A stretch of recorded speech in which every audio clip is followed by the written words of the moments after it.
परमेश्वर कबीर जी कहते हैं, चारों युग में हम पुकारे, कूक कहा हम हेल रे, हीरे माणिक मोती बरसे, यह जग चुगता ढेल रे। आज से लगभग 300 वर्ष पूर्व परमेश्वर कबीर जी के अवतार बंदी छोड़ संत गरीबदास जी का जन्म सन 1717 विक्रम संवत 1774 में वैशाख उतरते की पूर्णिमा के दिन गांव छुड़ानी, जिला झज्जर, हरियाणा में श्री बलराम जी और श्रीमती रानी देवी जी के यहाँ हुआ था। वे मूलतः गांव करौथा, जिला रोहतक, हरियाणा के रहने वाले थे। इनके पिता श्री बलराम जी का विवाह गांव छुड़ानी में शिवलाल सिहाग की बेटी रानी देवी से हुआ था। श्री शिवलाल जी का कोई पुत्र नहीं था, इसलिए उन्होंने श्री बलराम जी को घर जमाई रख लिया था। श्री शिवलाल जी के पास 2500 बीघा, जिसकी वर्तमान में 1400 एकड़ जमीन बनती है।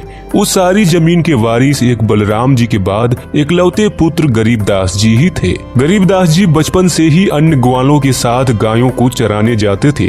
कबलाना गांव की सीमा से सटे नला नामक खेत में 10 वर्षीय बालक गरीबदास जी जांडी के पेड़ के नीचे अन्य ग्वालों के साथ जब भोजन कर रहे थे, तभी वहां से कुछ दूरी पर विक्रमी संवत 1784 फाल्गुन मास शुक्ल पक्ष की द्वादशी सन 1727 को दिन के लगभग 10 बजे परम अक्षर ब्रह्म सत्य पुरुष कबीर साहिब जिंदा महात्मा के रूप में सतलोक से अवतरित हुए तथा रास्ते रास्ते कबलाना की ओर से छुड़ानी को जाने लगे। जब ग्वालों के पास पहुँचे तो ग्वालों ने कहा, बाबा जी राम राम। परमेश्वर जी ने कहा, राम राम।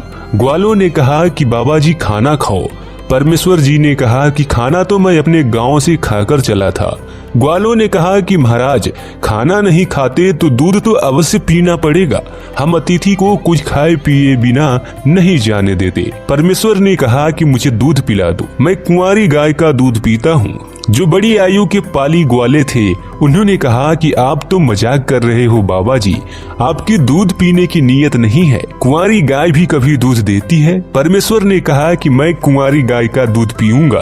बालक गरीबदास ने एक बछिया जिसकी आयु 1.5 से 2 वर्ष की थी जिंदा बाबा के पास लाकर खड़ी कर दी और कहा, बाबा जी यह दूध कैसे देगी। तब परमात्मा ने बछिया की कमर पर आशीर्वाद भरा हाथ रख दिया। बछिया के स्तन लंबे लंबे हो गए। एक मिट्टी के लगभग 5 किलोग्राम की क्षमता के पात्र यानी बर्तन को बालक गरीबदास ने बछिया के स्तनों के नीचे लगाया। स्तनों से अपने आप दूध निकलने लगा और मिट्टी का पात्र भर जाने पर दूध निकलना बंद हो गया, जिसे जिंदा वेशधारी परमेश्वर ने पहले पिया।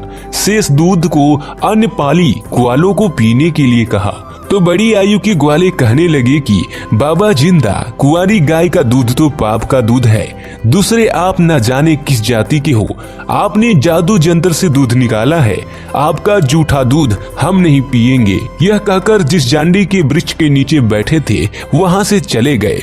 दूर जाकर किसी वृक्ष के नीचे बैठ गए।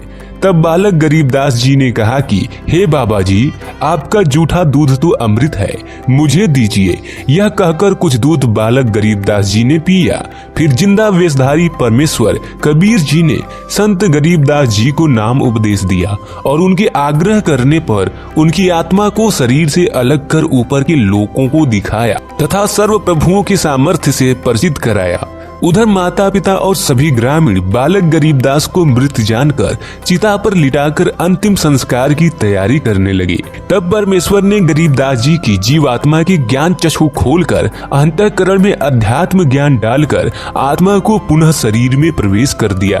बालक को पुनर्जीवित पाकर माता पिता व गांव वाले हर्षित हुए, लेकिन बालक को अमृतवाणी बड़बड़ाते देख उसे जादू जंत्र से ग्रसित समझे, जिसे गांव वाले गरीबदास जी को बावला यानी पागल कहने लगे। इस घटना के 3 वर्ष उपरांत दादू पंथी संत गोपाल दास गांव छुड़ानी में अपने शिष्य के पास आए तो गांव वालों के निवेदन पर संत गरीबदास जी से गोपाल दास ने पूछा कि कौन मिला था जो तेरा जीवन बर्बाद कर दिया। संत गरीबदास जी ने कहा, मुझे जिंदा बाबा मिला था, उन्होंने मेरा जीवन बर्बाद नहीं किया बल्कि आबाद कर दिया।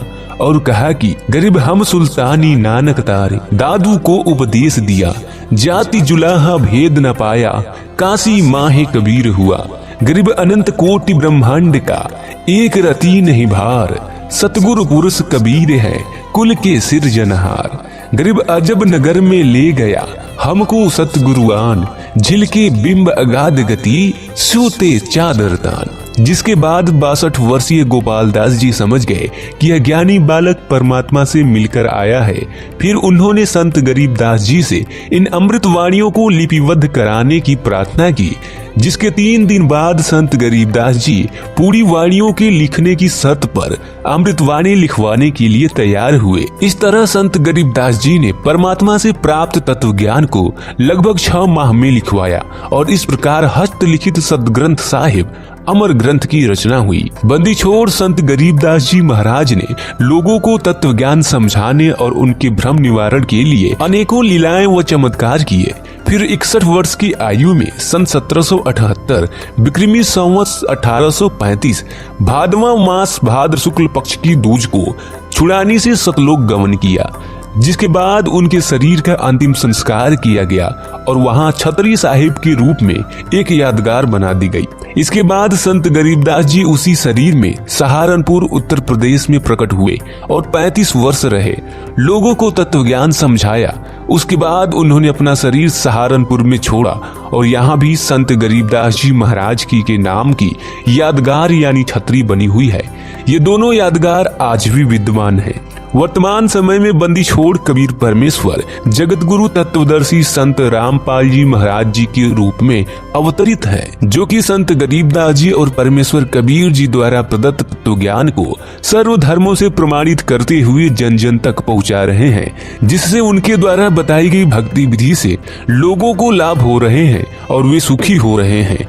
आप सभी से निवेदन है कि आप जी जगत गुरु तत्वदर्शी संत रामपाल जी महाराज जी के सत्संग प्रवचनों को सुने और सतभक्ति अपनाएं और अपने मानव जीवन का कल्याण कराएं।